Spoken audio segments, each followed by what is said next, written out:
Senhor Jesus, amigo, companheiro, mestre, irmão. Queremos agradecer ao Senhor por mais este momento. Momento em que estamos juntos para aprender e apreender os seus ensinamentos. Muitos foram os ensinamentos que o Senhor nos trouxe e que estão contidos na Bíblia Sagrada.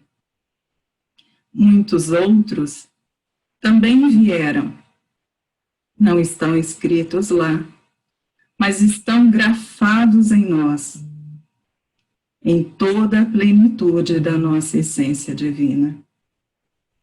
Por isso, irmão querido, gratos estamos sempre, porque temos as ferramentas que nos são necessárias para o nosso crescer. E também temos contidos em um manual que portamos em nosso ser e que às vezes esquecemos de lê-lo.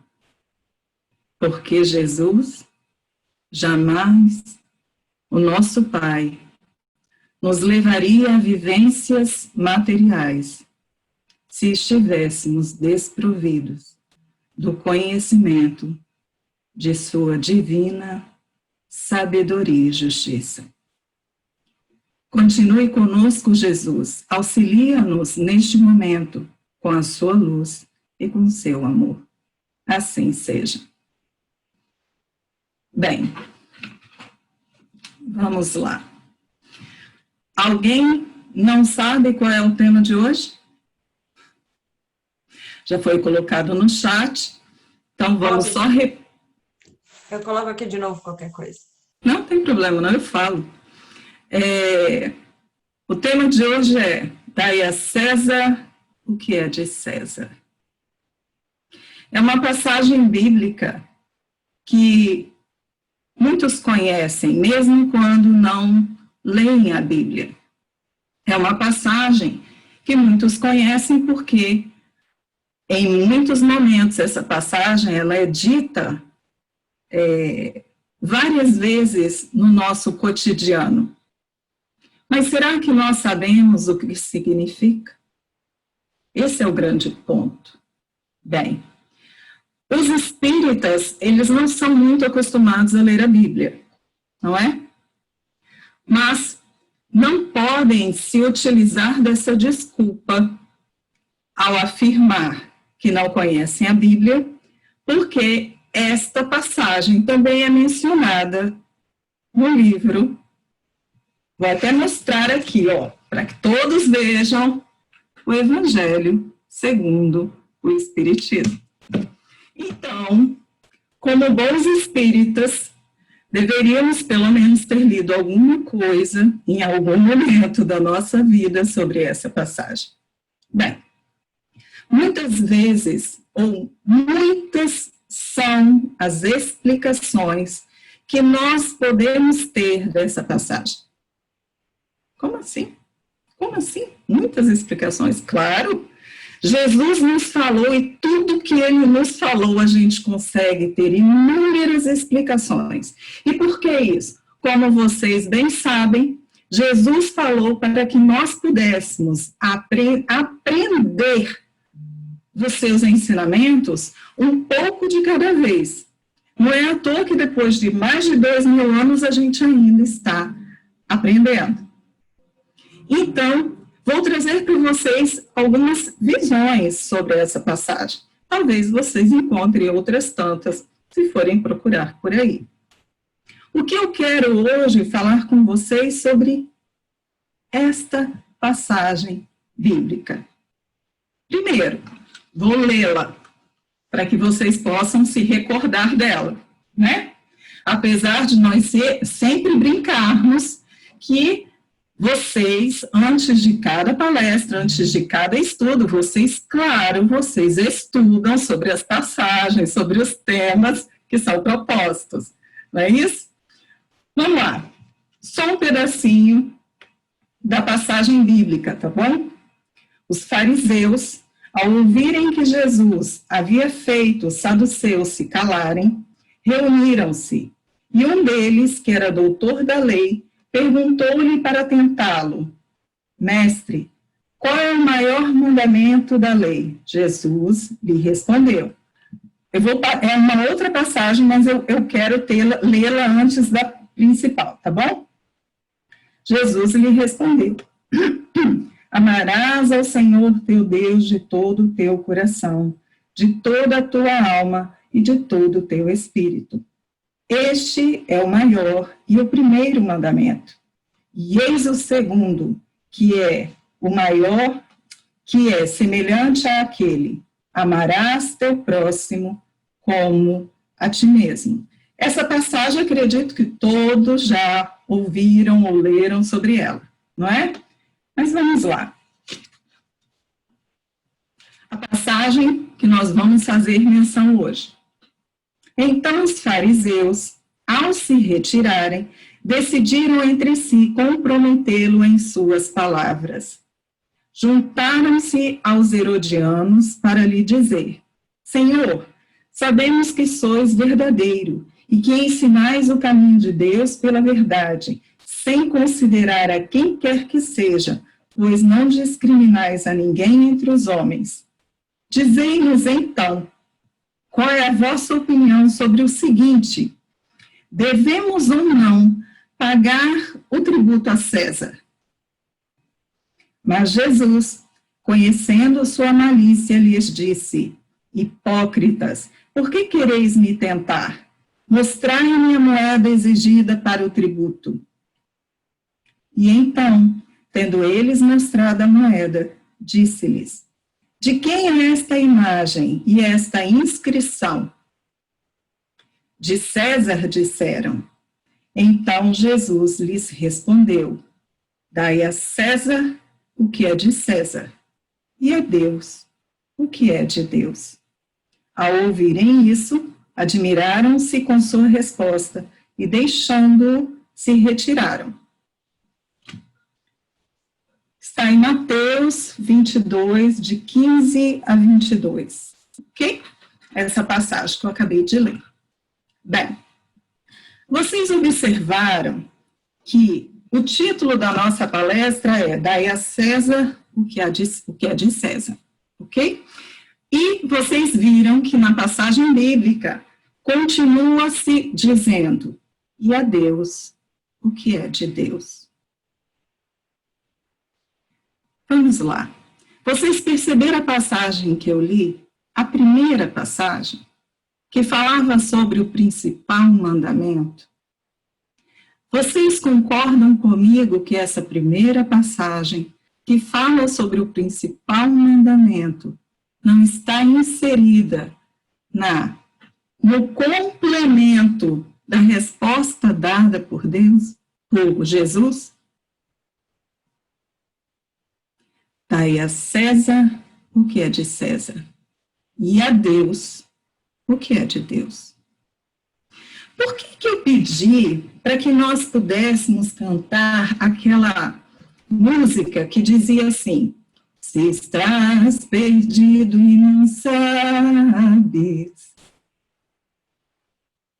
Quantos de nós não nos encontramos perdidos por nós não entendermos o que é dar a César o que é dele e a Deus o que é de Deus? Quantos de nós estamos trilhando o nosso caminho dia a dia e não estamos sabendo diferenciar o que seria o que é valoroso, o que é precioso para o nosso espírito e o que é valoroso e precioso para o nosso espírito vivendo na matéria?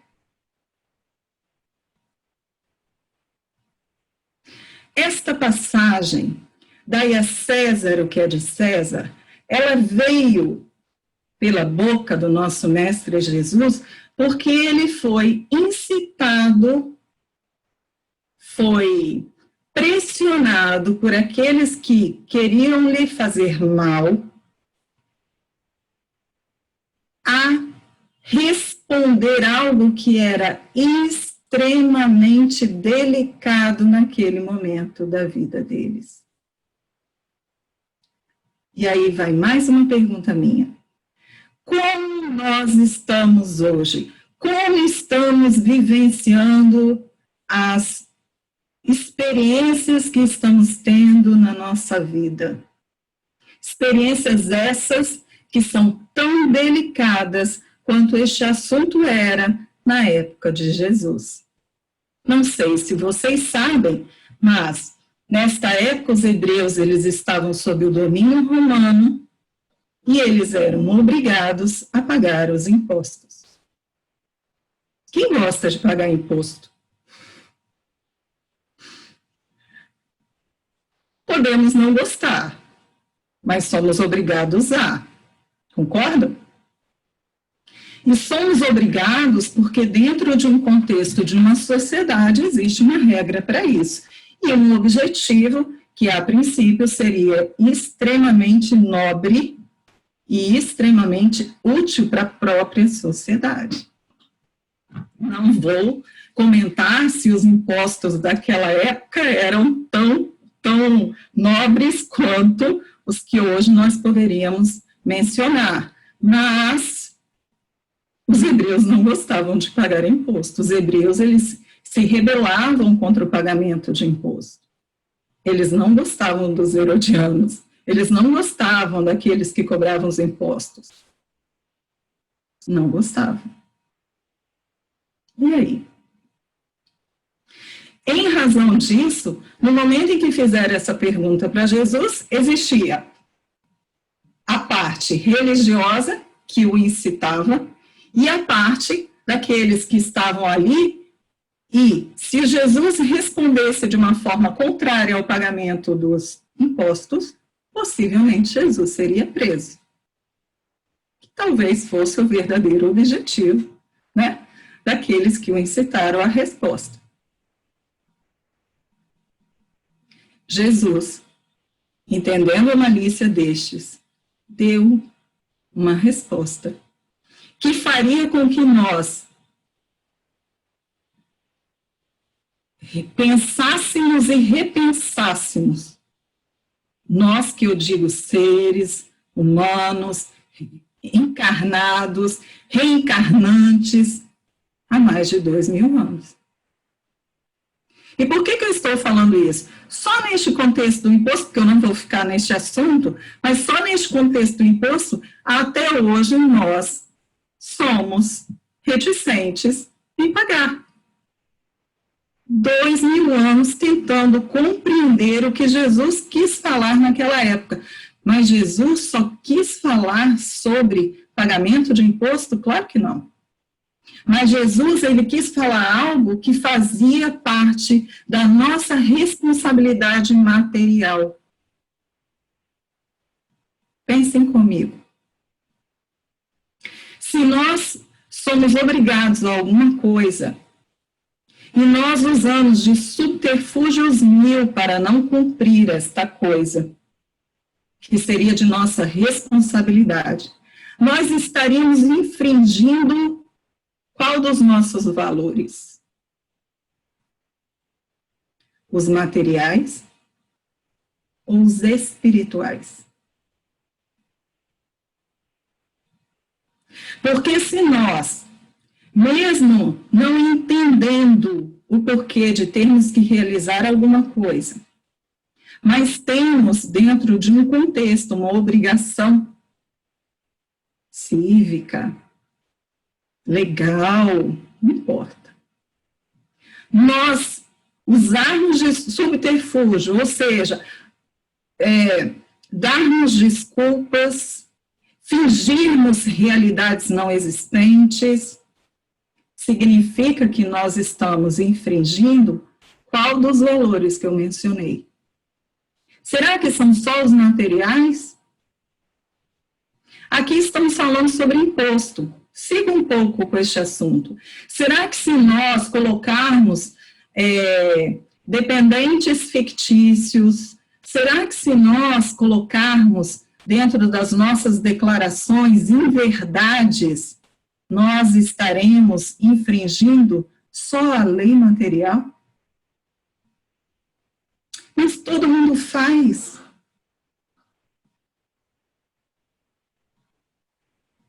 Vou fazer uma brincadeira. Se todo mundo faz, e você seguir todo mundo, se todo mundo for preso, você também deveria ser, não é?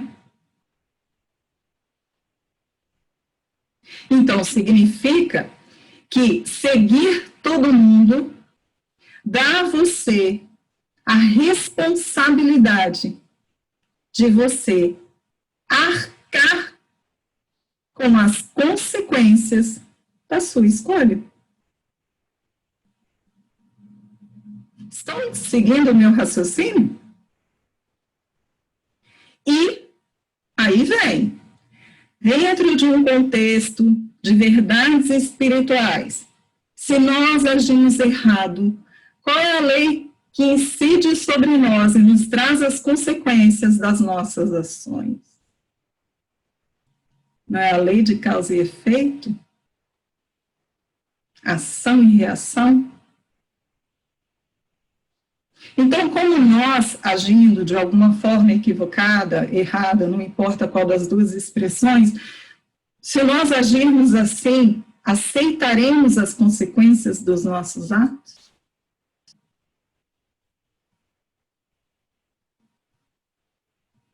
Dai a César o que é de César, e a Deus o que é de Deus. Em nenhum momento Jesus, ele retirou de nós, separou melhor, ele separou essas duas expressões. Ele não fez isso. Porque ao contrário do que nós podemos pensar, todas as vezes que nós agirmos na matéria, nós estaremos refletindo primeiramente no nosso espírito.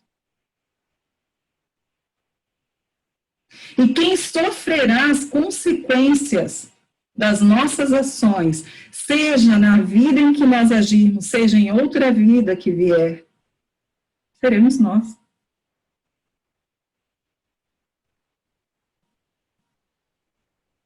Estão raciocinando comigo? Então, quando Jesus, ele colocou, quando as pessoas vieram questioná-lo se seria justo ou injusto terem que pagar aquele imposto, o que Jesus fez? O que ele realmente fez? Ele colocou os pingos nos is. Ele disse que a matéria que lidemos com ela, com a responsabilidade daquilo que o nosso espírito possui para estar aqui encarnado. Porque no momento em que nós agirmos, nós precisaremos saber a quem, ou melhor, quem nós colocaremos como nosso exemplo de vida. Quem vocês escolheram? Quem, para vocês, é o exemplo do seu caminhar? Para mim, Jesus. E se Jesus é o meu exemplo, se Jesus é aquele que eu busco como um mestre para cada passo que eu dou, eu não posso ter meias verdades. Ele tinha meias verdades? Ou o que Jesus dizia era sim, sim e não, não.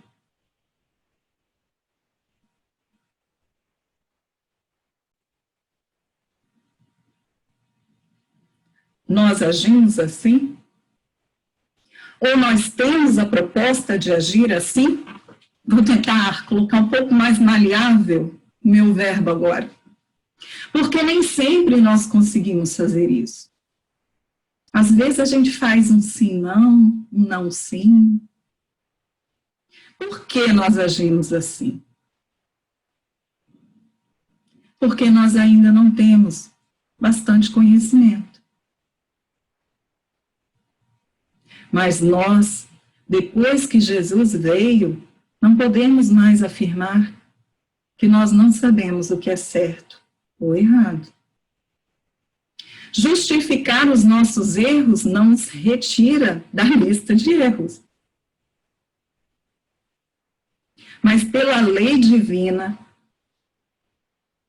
justa, sábia, a incidência dela sobre as nossas ações é que fazem grande diferença diante da nossa ignorância. Sabem disso?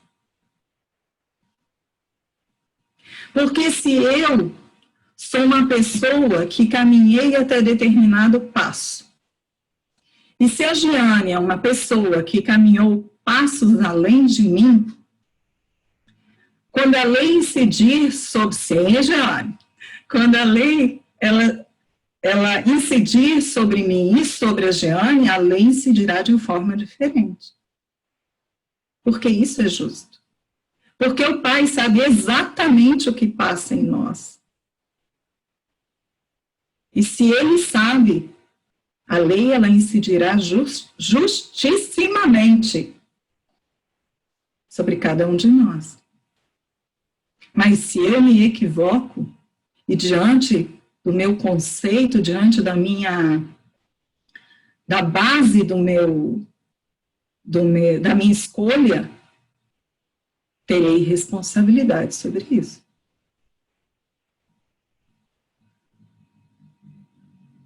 Então, será que nós podemos deixar de estar perdidos nos nossos passos? Lembra? Se estás perdido e não sabes.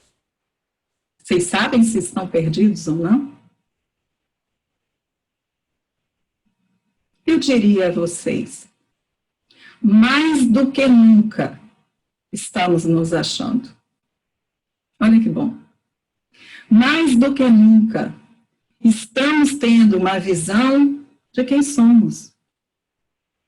Estamos nos flagrando na nossa essência.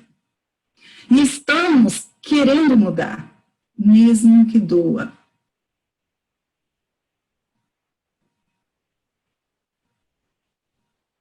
Então, como eu posso dizer que estou perdida? Posso dizer, talvez, que eu não saiba todos os caminhos, mas que eu não me encontre perdida nas minhas metas. Então, se a vida me traz uma experiência, seja ela qual for, e dentro dessa experiência me vejo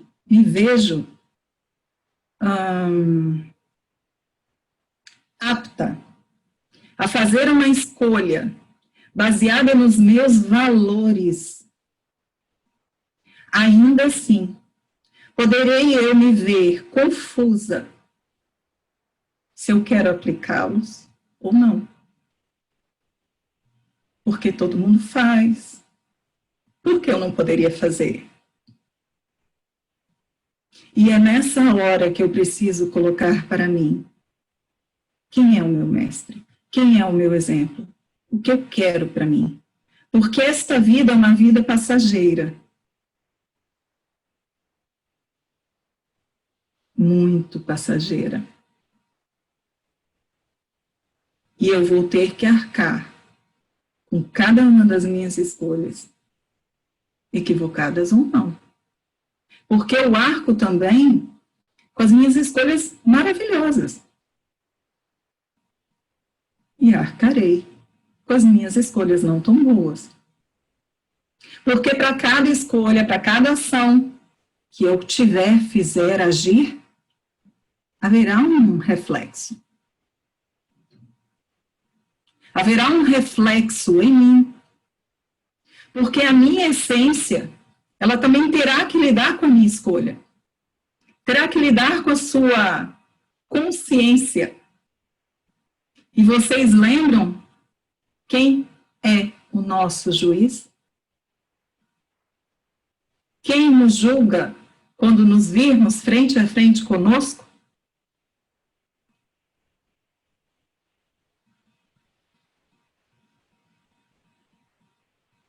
Pensem.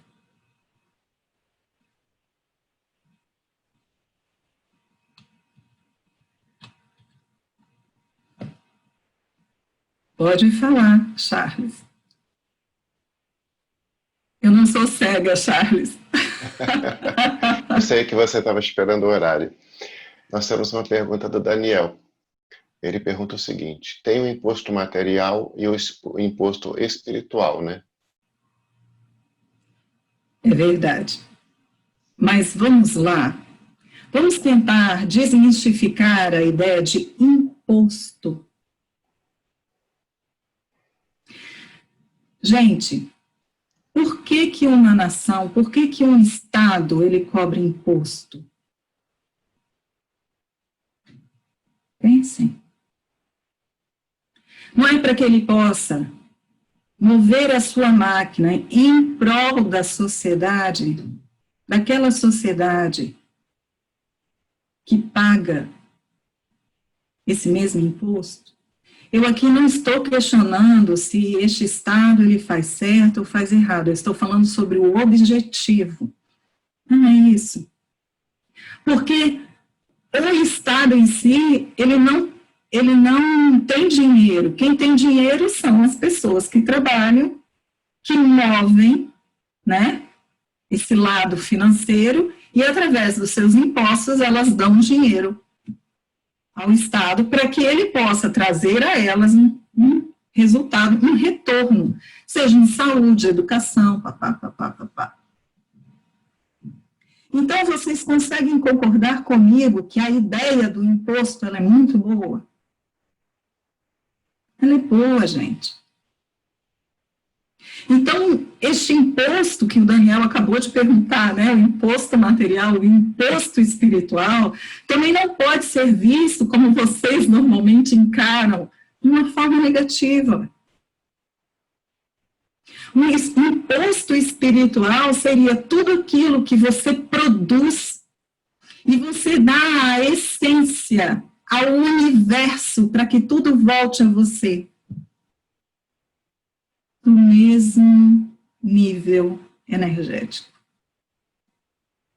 Se eu pago aí, vem para cá.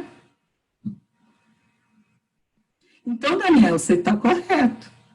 Tem um imposto material e tem um imposto espiritual. Tenho que afirmar que dentro do plano imaterial, os impostos que nós pagamos, eles têm um retorno muito mais eficaz e justo. Tenho que afirmar isso. Ok? Mais alguma coisa, Charles? Eu tenho mais uma pergunta, aliás, duas. Mas a Paula tinha pedido para falar. Será que ela não Paula, poderia... me perdoe. Depois dela eu continuo, então. Beleza, obrigada, Charles. Na verdade, Adriano, eu só queria que, se fosse possível, né, que você trouxesse um pouquinho, novamente, que como a gente tem essa facilidade, né, de habitar esses dois planos, né, esses dois mundos, a gente tem as nossas responsabilidades materiais, que elas existem independente do plano espiritual. E não é porque às vezes a gente não concorda ou a gente não está de acordo que a gente pode se eximir da responsabilidade, tá? Então, se você puder trazer isso um pouquinho novamente. E uma outra questão é, se a gente não consegue se adequar às leis, né, da nossa sociedade, como que a gente pode se adequar às leis divinas? Então, como que isso é importante também para a gente moralmente ter esse crescimento? Bem, você está certíssima quando você faz este questionamento. Se eu sou rebelde, se eu me coloco resistente a atender àquilo que a sociedade em que vivo acha que é importante, que é necessário para que todos nós possamos viver em harmonia,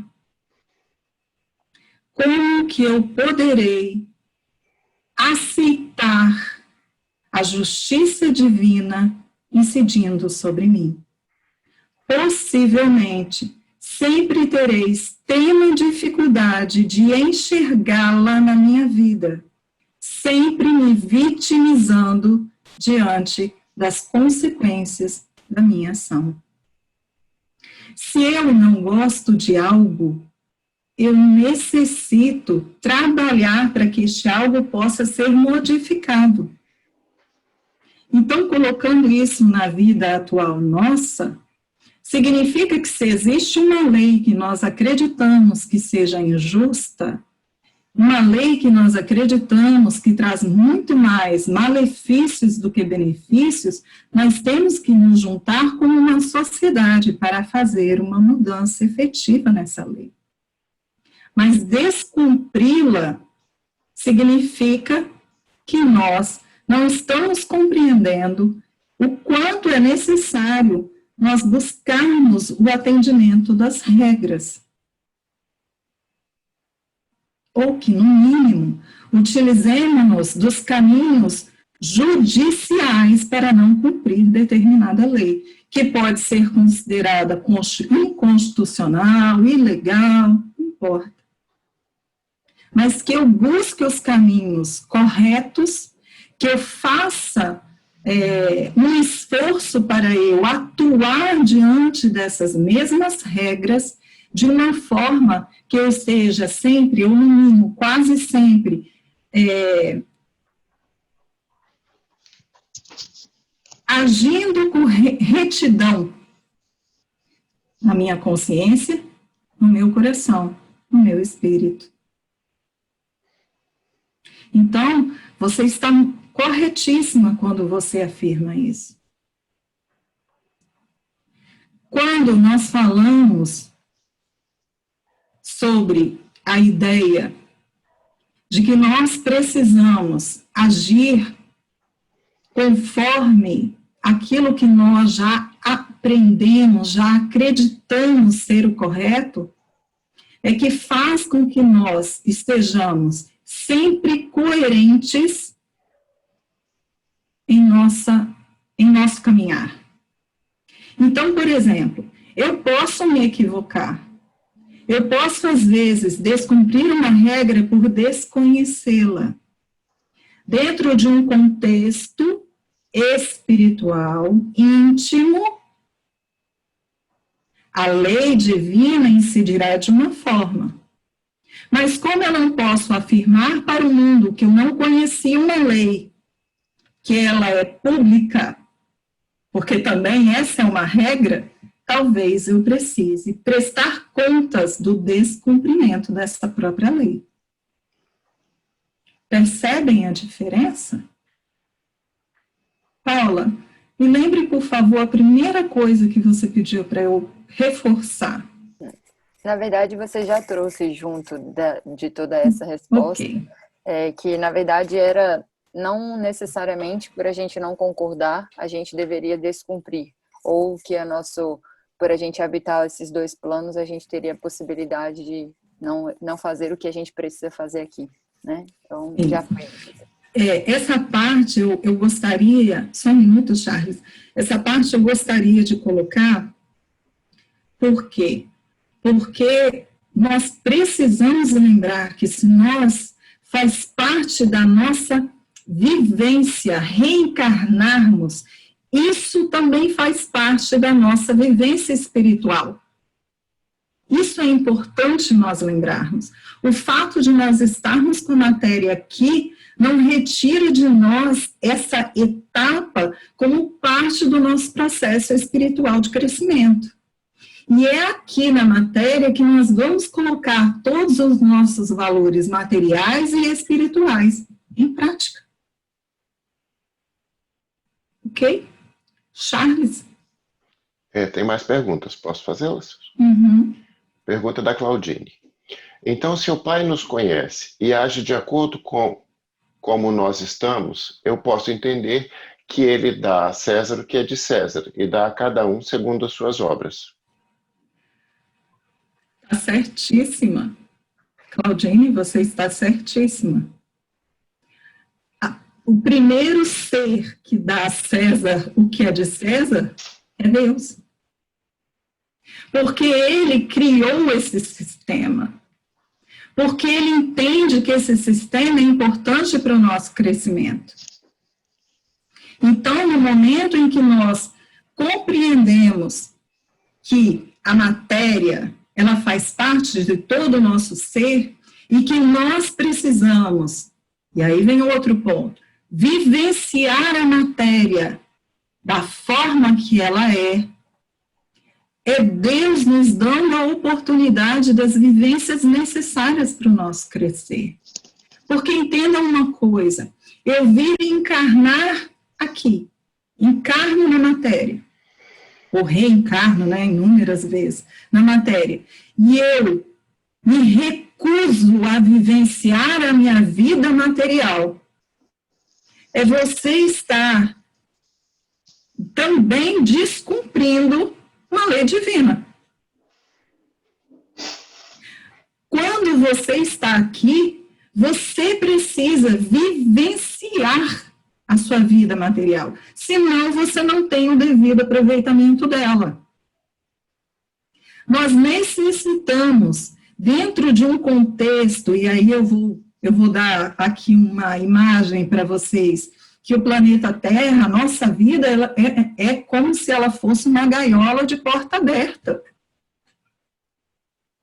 Estamos presos nesta vida material? Estamos, mas a nossa porta está aberta. A gente pode sair a hora que a gente quiser. O que é sair a hora que a gente quiser? Nós, quando estamos dormindo, nós não saímos? Nós não nos emancipamos, nós não vamos para a erradicidade, vivenciar algumas experiências necessárias, buscar conhecimento necessário para continuar a vivência na matéria? Senão, nós não daríamos a devida importância ao nosso próprio planejamento reencarnatório, que também faz parte desse processo. Para que eu vou fazer um planejamento reencarnatório se a vida na matéria não tem importância nenhuma? Ao contrário, tem muita importância. Ela é tão importante que eu gasto tempo, entre aspas, eu gasto tempo para fazer o planejamento. Gasto, como dizem, fosfato para fazer o melhor planejamento, até diante das minhas próprias dificuldades. Os meus instrutores estarão comigo nesse processo, para que eu tenha a melhor vivência, a mais útil e necessária para o meu crescer. Vamos lá? Vamos. Essa pergunta pediu para ser anônima, mas é muito interessante. Tem a lei do homem e a de Deus. Um exemplo. Tem uma pessoa que pratica pedofilia. Eu denunciar, fico bem com as leis do homem e aos olhos de Deus, estaria sendo justa no sentido de dar a César o que é de César?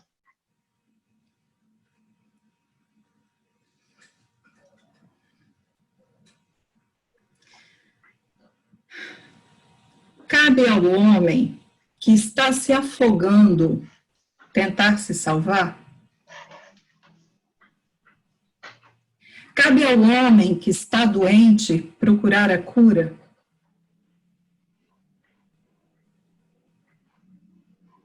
Então, prestem atenção. Quando nós vivenciamos essa existência, nós temos a consciência de que algumas coisas não estão corretas, numa vivência coletiva e individual, nós temos que agir.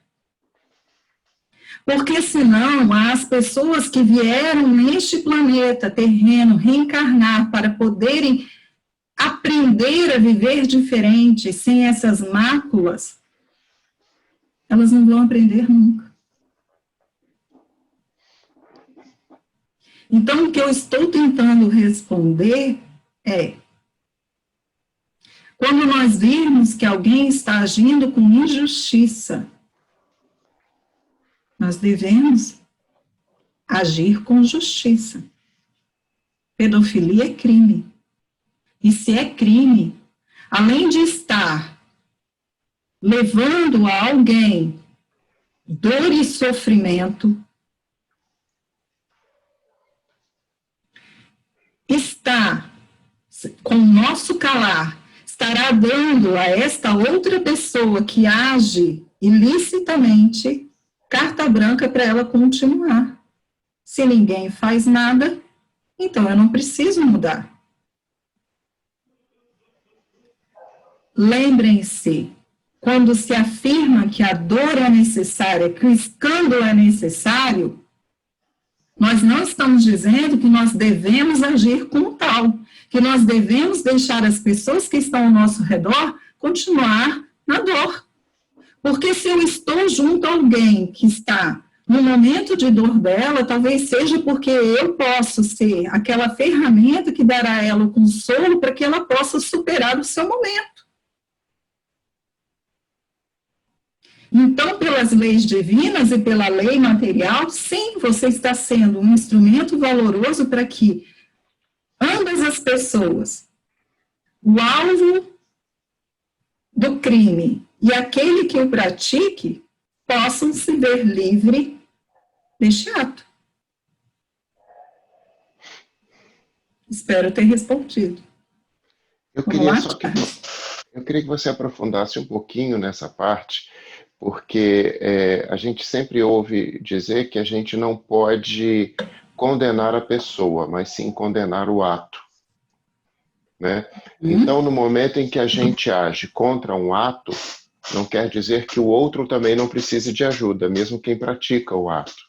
Queria que você aprofundasse isso mais um pouquinho. Exatamente. Por exemplo, aquele que está agindo na ilicitude, ele está...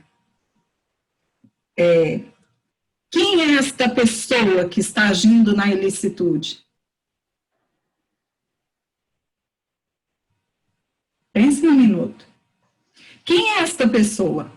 Esta pessoa é um filho de Deus que está equivocado em suas ações e que essa pessoa não se resume só neste ato. Ponto.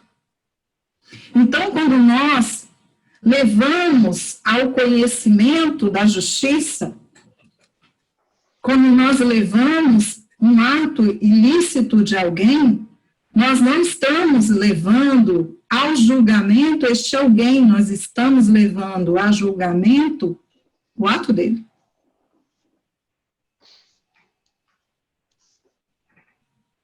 E tanto que, quando se fala não matarás, o crime é não matar. É o ato que é julgado. Então, não se esqueçam, cada um de nós é propenso ao equívoco. E se nós somos propensos ao equívoco, no momento em que nós nos equivocarmos, possivelmente nós gostaríamos que as outras pessoas nos vissem como seres humanos que nos equivocamos. É claro que existem alguns crimes que vocês podem dizer assim, mas isso é algo inerente da pessoa. Pode ser. Mas ainda assim, é o ato. Se a sociedade entender que este ato merece uma pena maior ou menor, é a sociedade quem determinará. Pelas leis divinas, Deus não muda nada porque tudo lá está perfeito. Mas se a sociedade entende que determinado ato é mais odiento do que outros, então que ela determine isso. mas é o ato, não é a pessoa. Por quê? Porque nós somos seres humanos que não podemos nos resumir somente ao ato equivocado que nós praticamos. Até o maior de todos os criminosos, maior deles, ele é amado por alguém. Respondi, Charles? Sim, ficou bem claro. Mas está causando ainda uma certa dúvida a frase tema, que é: dai a César o que é de César. Tem duas perguntas pedindo para explicar melhor e trazer para um cotidiano a frase. Você podia fazer isso para nós? Sim. Vocês já ouviram falar aquela expressão: deixem os vivos enterrar os seus mortos? Já ouviram? Acho que é assim mesmo essa expressão. Deixem os vivos cuidar dos vivos e os mortos cuidar dos seus mortos. Obrigada, Charles. É algo assim. É algo assim.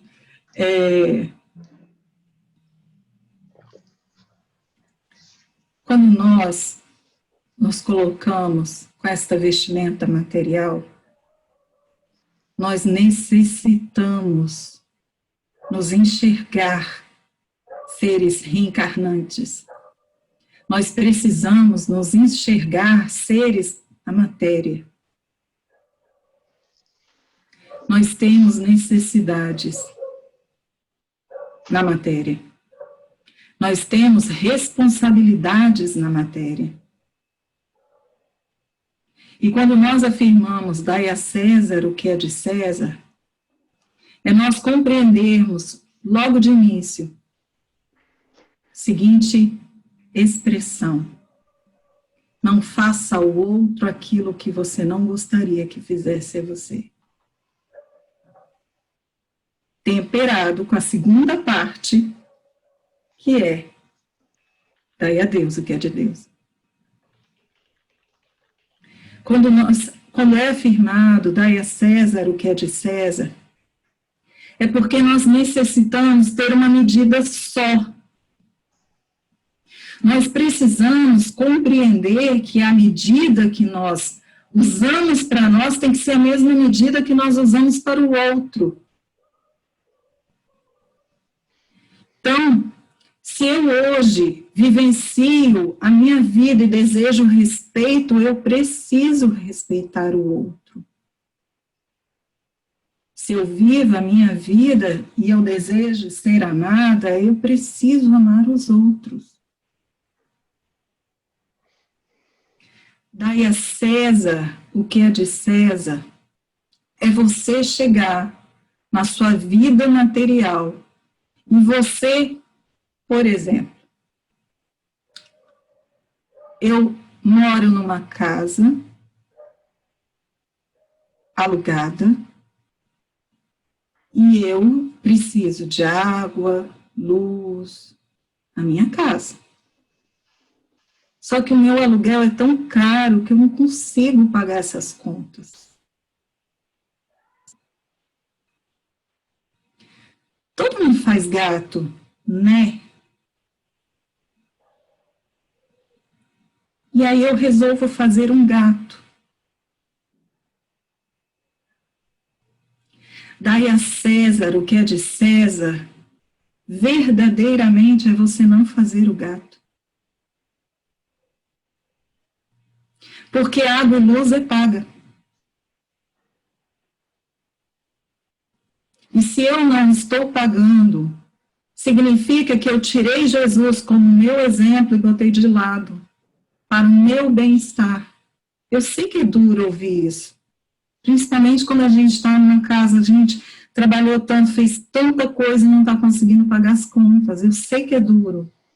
Não entenda mal o que eu estou falando aqui. Eu só estou colocando claramente o que significa.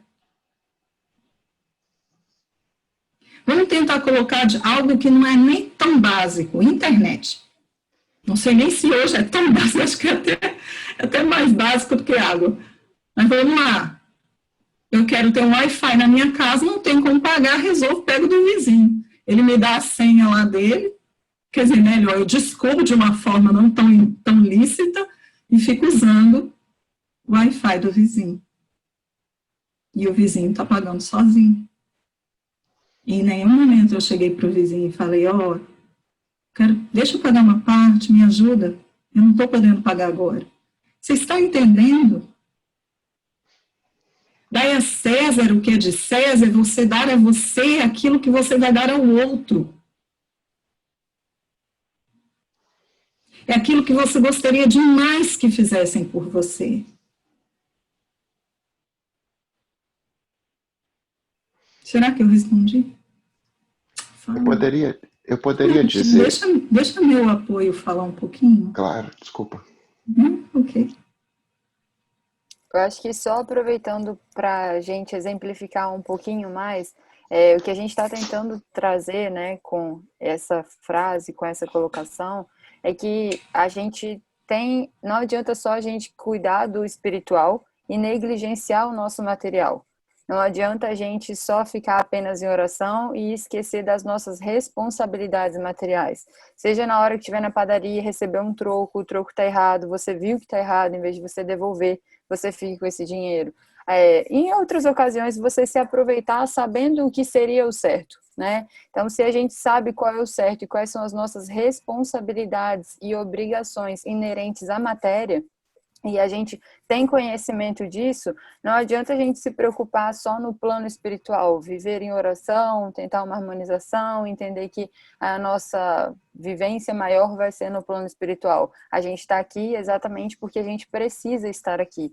Então, se a gente está aqui nessa oportunidade de aprendizado e a gente já sabe o que é o certo, a gente sabe, segundo as leis de Deus, né, segundo Jesus como nosso maior exemplo, a gente tem que se preocupar com as nossas responsabilidades inerentes à matéria. Então, se a gente sabe que o troco, receber o troco, tem a necessidade de devolver esse troco, se a gente tem por roubar a internet do vizinho, não pagar os impostos, uma série de coisas que a gente deixa, né, de lado às vezes, pensando que a gente está só aqui temporariamente. Acredito que isso seria importante colocar também. Mas não é só isso. Nós precisamos lembrar que quando a gente vem para o plano material, muitas pessoas dependem de nós. O que é depender de nós? Muitas pessoas, elas terão a sua vida modificada através de uma ação nossa. Lembram da teoria do bater das asas de uma borboleta? Que quando a borboleta bate as asas lá no Japão, faz diferença, vem um tornado aqui para o Ocidente. Então, nós precisamos também lembrar disso. Porque se nós tivermos se nós nos recusarmos a vivenciar a nossa vida, nós sim estaremos trazendo consequências na vida daqueles que estão ao nosso redor. Ok, não haverá injustiça nenhuma, tudo que acontecer com eles estaria dentro de um contexto de aprendizado, né? Mas ainda assim somos responsáveis. Então aquela pessoa que ela descobriu Jesus na vida dela, resolveu só viver para o plano espiritual, sendo que essa pessoa tem pai, tem mãe, ou tem filhos, ou tem marido, e aí? Então faz diferença. Somos responsáveis. Nós temos... Eu ia usar uma expressão, mas ia trazer um contexto errado. Mas nós temos, assim, muitas coisas para realizar segundo os nossos próprios propósitos. Ok? Pode falar, Charles.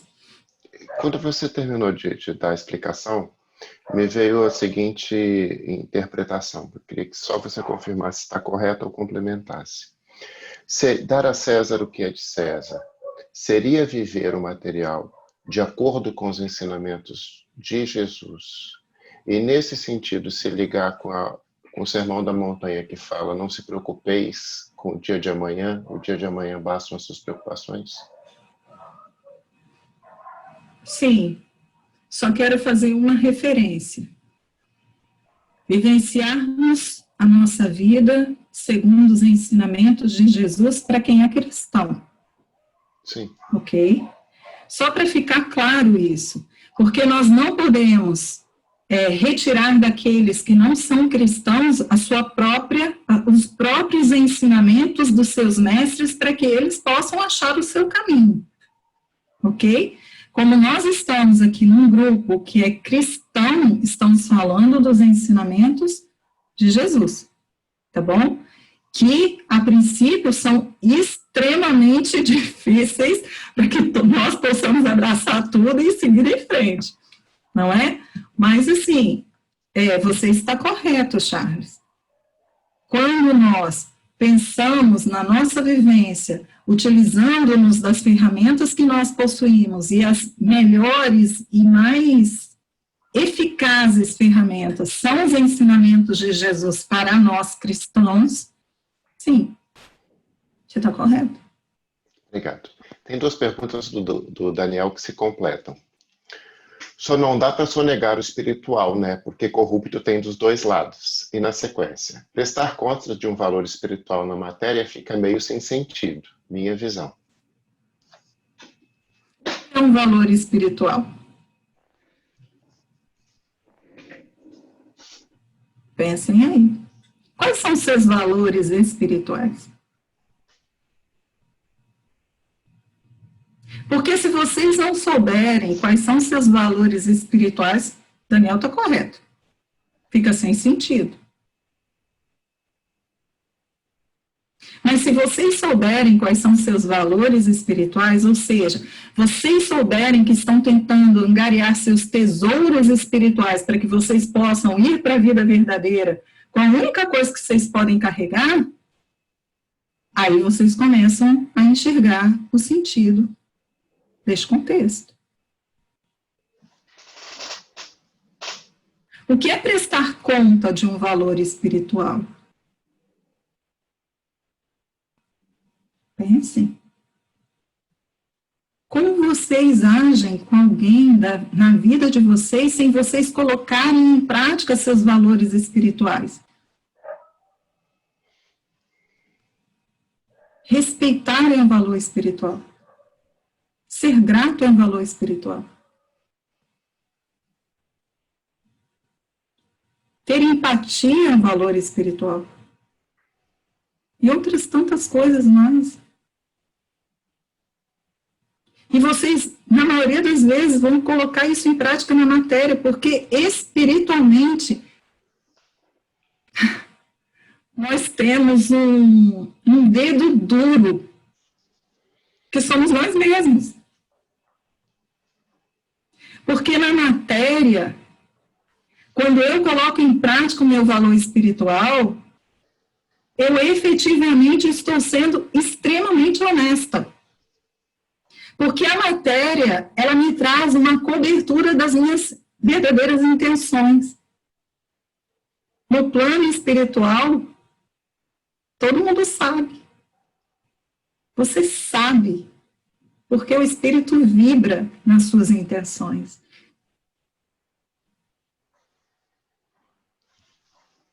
Então, é na matéria que a gente é mais verdadeiro na prestação dos nossos valores espirituais. Por quê? Porque quando nós agimos com eles, nós estamos agindo verdadeiramente.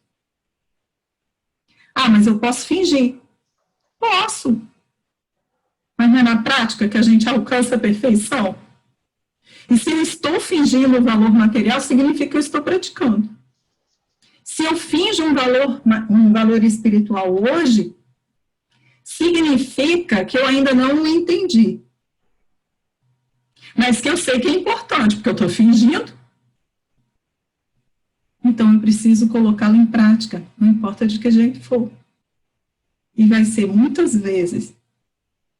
Olha o que eu vou acabar de falar, vocês vão me crucificar. Mas é muitas vezes na falsidade que a gente começa a aprender a fazer o certo.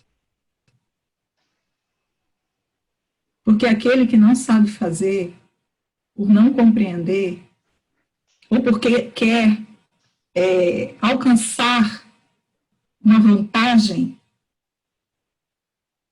se ele está fazendo, ele está praticando. E a verdade, ela será alcançada em algum momento. Aí ele vai ter que arcar com isso. Mais uma? Agora, a primeira pergunta, só não dá para sonegar o espiritual, né? Porque corrupto tem dos dois lados. Bem,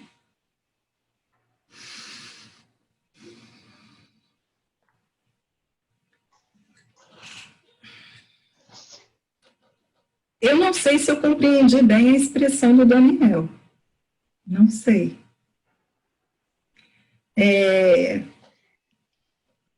Mas, efetivamente, eu não consigo fingir algo que eu não tenho no plano espiritual. Não consigo. Se eu não tenho, eu não estou sonegando, eu simplesmente não tenho. E se eu tenho no plano espiritual, dificilmente eu sonegaria, porque significa que eu vou agir conforme o meu ser se encontra. Se estamos falando de valores espirituais, muito menos. Porque mais do que nunca no plano espiritual, o que mais nós queremos fazer é atuar com os nossos valores espirituais, aqueles já conquistados. E mesmo que eu, hoje, por exemplo, estivesse num momento evolutivo em que os meus valores espirituais, eles fossem mínimos, que talvez seja um pouco isso que o Daniel esteja falando, ainda assim, no plano espiritual, eu agirei com o máximo dos meus valores conquistados, mesmo que mínimos.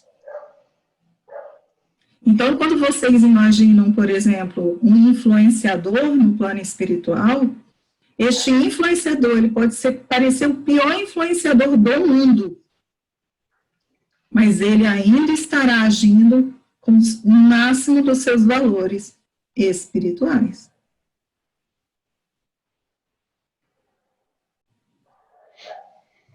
Tudo bem? Posso continuar? Agora, essa segunda parte aí, tem corrupto dos dois lados, eu entendo que o que o Daniel quis colocar seria talvez a ideia de espíritos que desencarnaram e que ainda vivenciam a corrupção por acreditar que este é o caminho mais hábil para que eles alcancem os seus próprios objetivos. Então, sim, haveria a corrupção de um lado e de outro. Pronto, acho que respondi tudo. Não, ainda tem perguntas. Vamos Não, lá. do Daniel, né? Brincadeira. Quando você terminou de explicar a questão do dai a César o que é de César, veio a seguinte pergunta. Complicado, mas por que eu colho amor e recebo tudo ao contrário? Deus está onde nisso?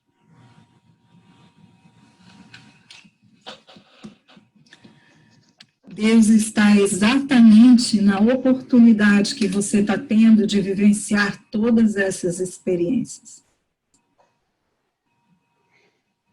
Porque se você doa amor e não está colhendo amor, talvez, possivelmente, seja, não estou generalizando, só estou dando uma resposta, possivelmente você não esteja compreendendo o amor do outro. Você quer que o outro doe o amor que você sabe amar, não que ele sabe amar. E aí para que você compreenda que cada pessoa é uma pessoa, e que existem pessoas que ainda não aprenderam a amar como você ama, a respeitar como você respeita, a atuar com o próximo como você atua, vem experiências na nossa vida para demonstrar que nós necessitamos continuar amando. Porque nós não temos que condicionar o nosso amor ao amor que chega do outro. Porque talvez em nossas vidas anteriores nós não tenhamos valorizado amor nenhum. E em razão de não termos valorizado amor nenhum, talvez agora nós necessitemos perceber o quanto é bom, o quanto é um sonho para nós que nós sejamos amados de qualquer forma, mas que sejamos amados.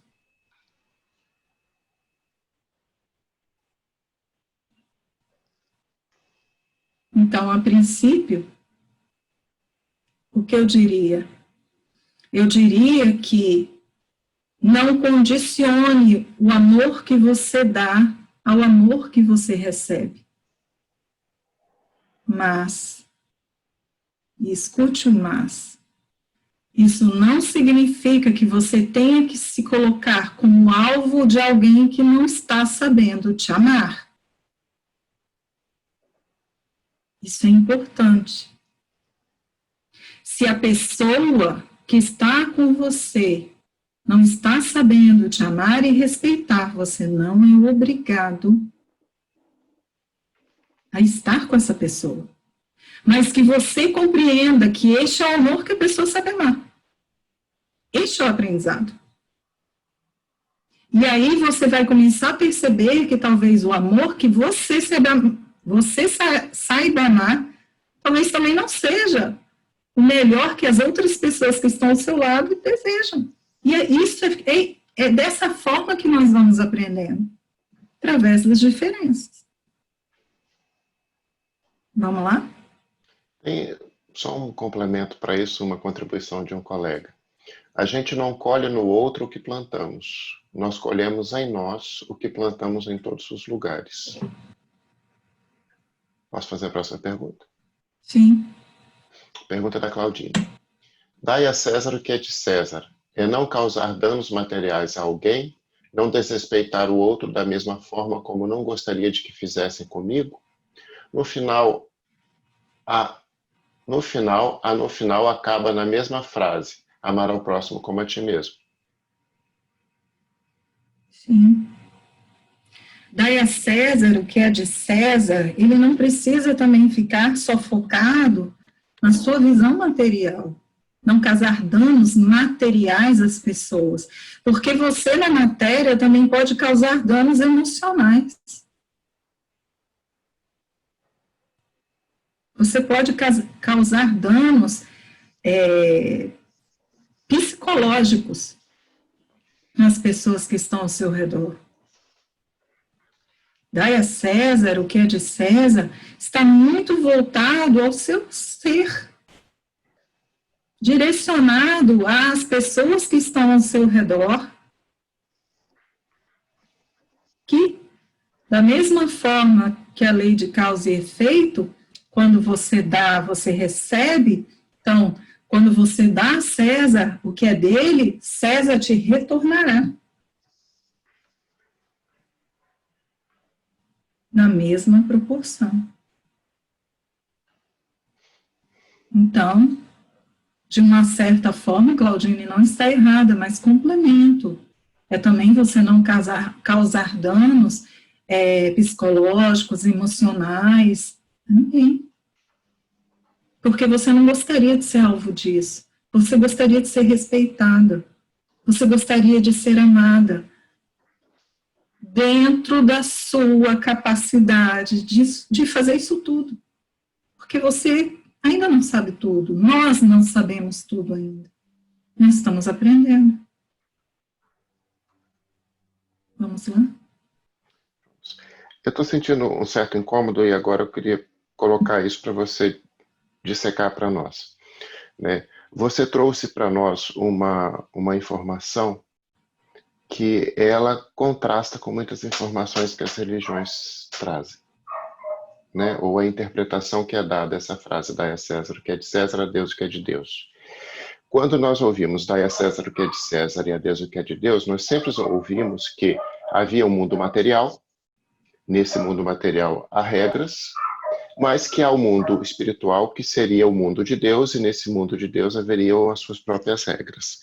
Você desmistificou isso hoje, e isso está causando um certo incômodo, né? E essa desmistificação, ela é muito boa para a gente perceber que os dois mundos se comunicam o tempo inteiro, e que eu viver o mundo material, com tudo que Deus me deu para isso, de acordo com as regras de Deus, é muito importante também para a minha evolução. Mas eu queria que você aprofundasse isso para dar tranquilidade para as pessoas encararem que a matéria também é uma dádiva de Deus. E como dádiva de Deus, nós podemos vivê-la da melhor forma possível. Né? Depois de tudo que você falou, eu preciso falar mais alguma coisa? Por favor, complemente. Porque eu acho que o que você falou é perfeito.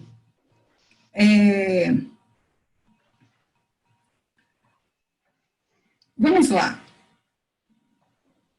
Quando nós desencarnamos, ok? O que fica?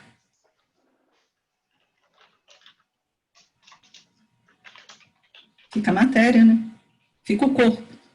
Não fica? Fica. Este corpo, por si só, ele age? Não. Então, sem o espírito, eu não consigo dar a César o que é de César. E se nós ainda associarmos a ideia de que há muitas moradas na casa de meu pai, e eu corrijo dizendo, todas são as moradas do pai.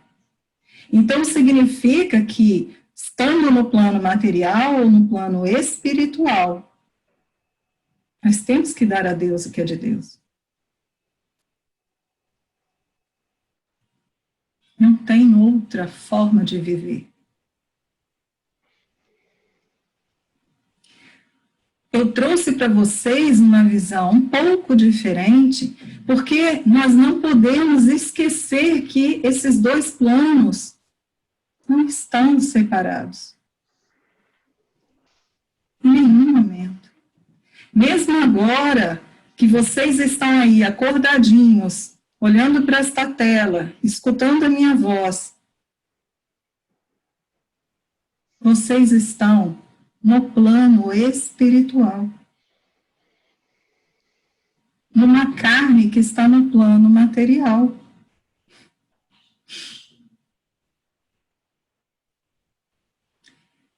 Olha como esta carne, ela é preciosa. Olha como ela te possibilita vivenciar esta existência que sem ela estaríamos vivos. Isso não se discute. Mas, com ela interagimos de uma forma diferente e percebemos interesses diferentes.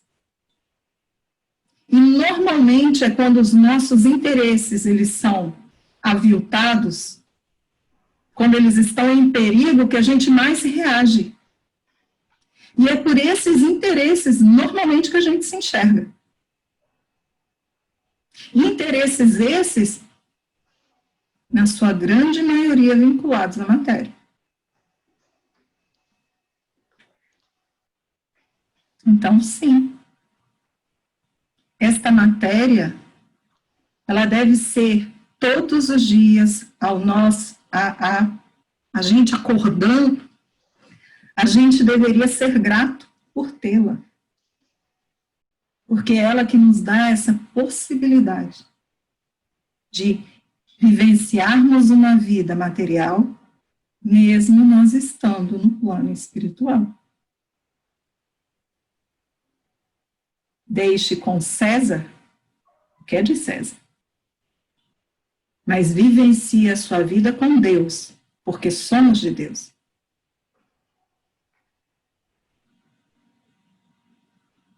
Tudo bem? Mais uma pergunta? Uhum. De uma forma ou de... Essa é do Daniel.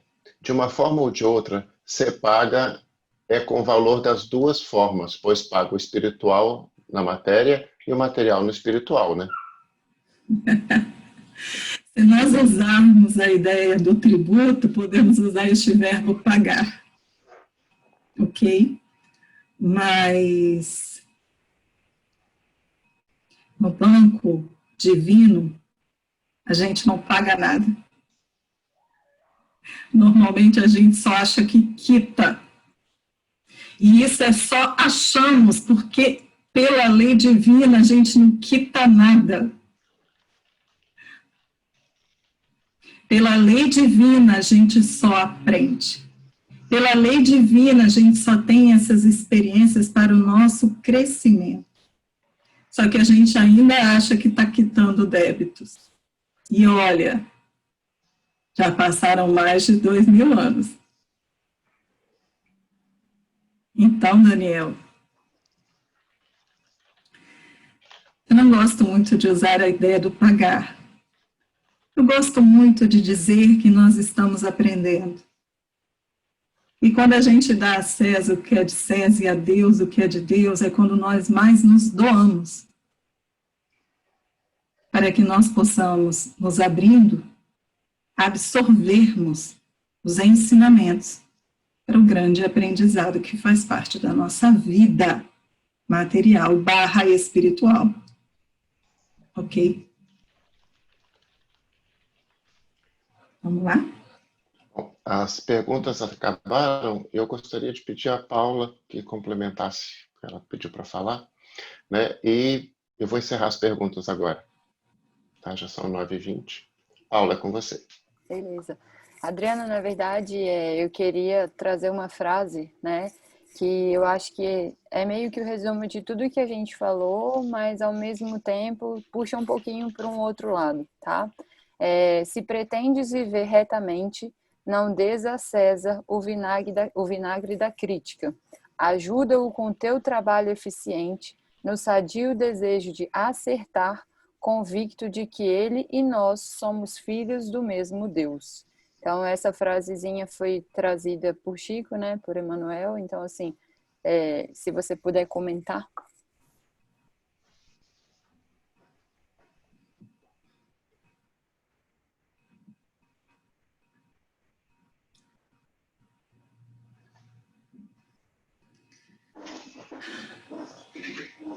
Se nós agirmos conforme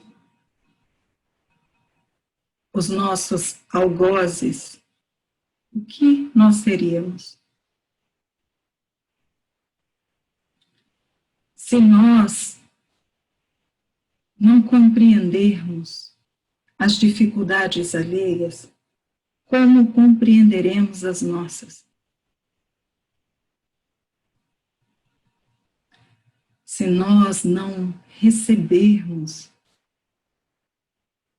algo de alguém que é muito importante para nós,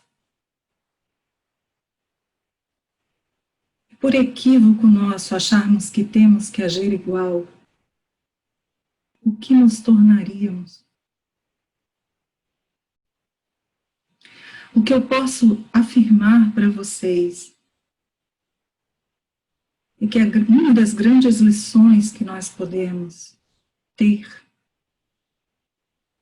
é que se nós não estivermos recebendo aquilo que nós achamos merecedores,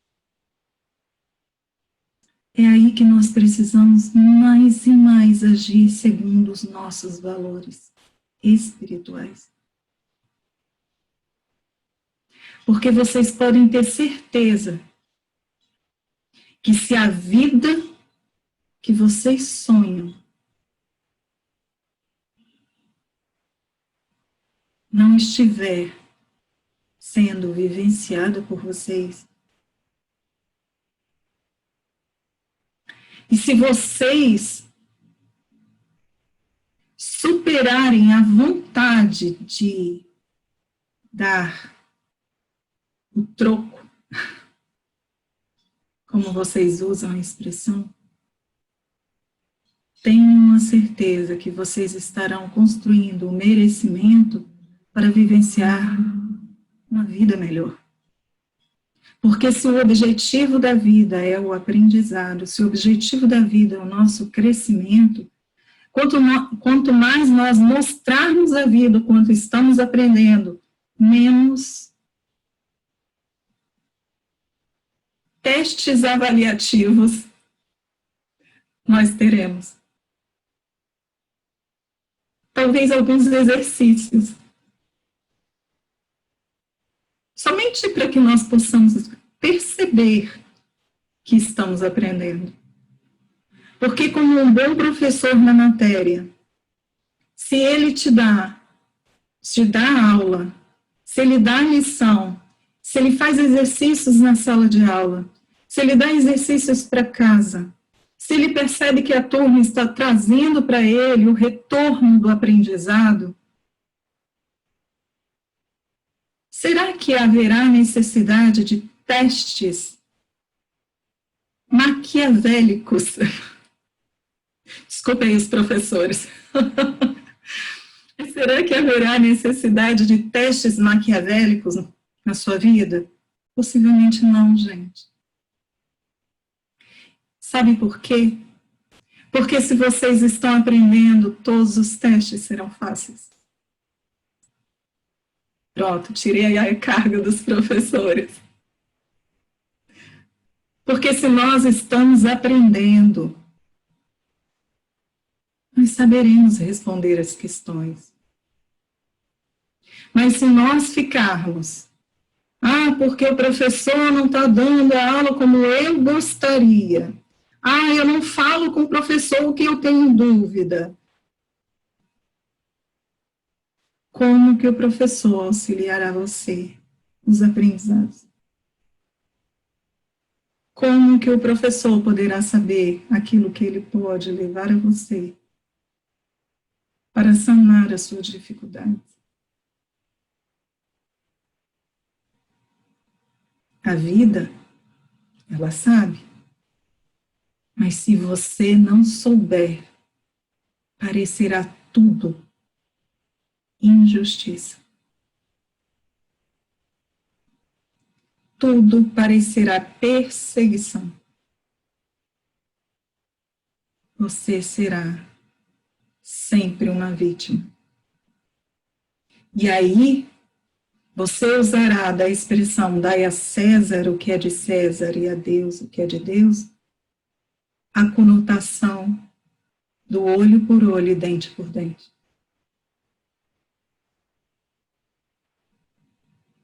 Não é este o objetivo. Vamos viver. Vamos enxergar a vida de uma forma diferente. Isso é gratidão.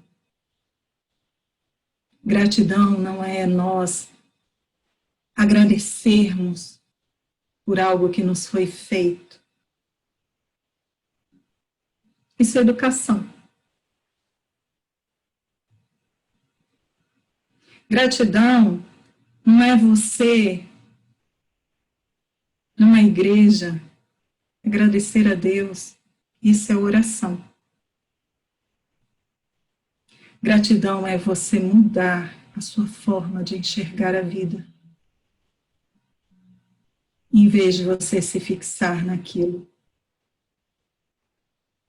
que é negativo, que é ruim, você se fixar naquilo que é bom e que está te trazendo um retorno do aprendizado.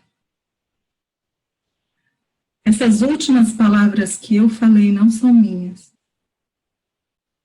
Ok? Eu as ouvi, estou repetindo. Mas é um fato. Sendo gratos, conseguimos dar ao outro aquilo que gostaríamos de receber. Sendo gratos, conseguimos amar a Deus sem questioná-lo. Sermos gratos. É nós nos amar, nós nos amarmos. porque nós valorizaremos todas as nossas vitórias e compreenderemos-nos em cada, entre aspas, derrota.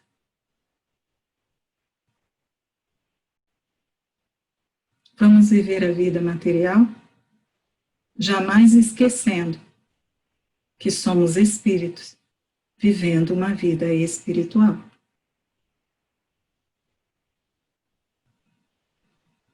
Pronto. Posso encerrar?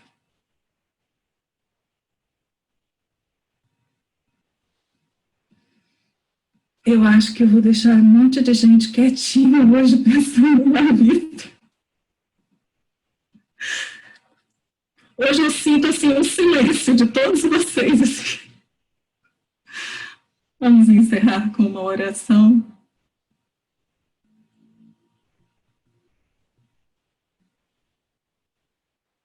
Jesus, que tudo aquilo que nós hoje falamos possa ser refletido. Que nós possamos colocar alguma coisa em prática.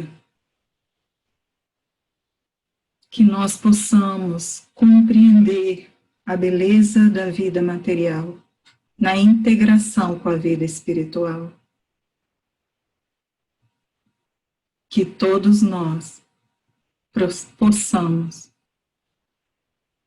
vivenciar os nossos valores espirituais, na certeza que eles refletem o tempo todo nos nossos valores materiais. E que nós possamos, mais do que nunca, sermos coerentes naquilo que pregamos como valores, agindo conforme esses valores. Que sejamos igual a Jesus, sim é sim, não é não. Que nós possamos dar ao outro o que nós acreditamos que desejamos para nós. Mais do que nunca, Jesus, olhamos interiormente e um pouquinho menos tememos o que vamos enxergar. Quando desmistificarmos esse monstro de 7 cabeças que acreditamos ser, nos enxergaremos filhos de Deus, centelha divina, que ainda precisa muito aprender. Obrigada, Jesus. Obrigada, Mãe Maria. Obrigada, meu Deus. Assim seja.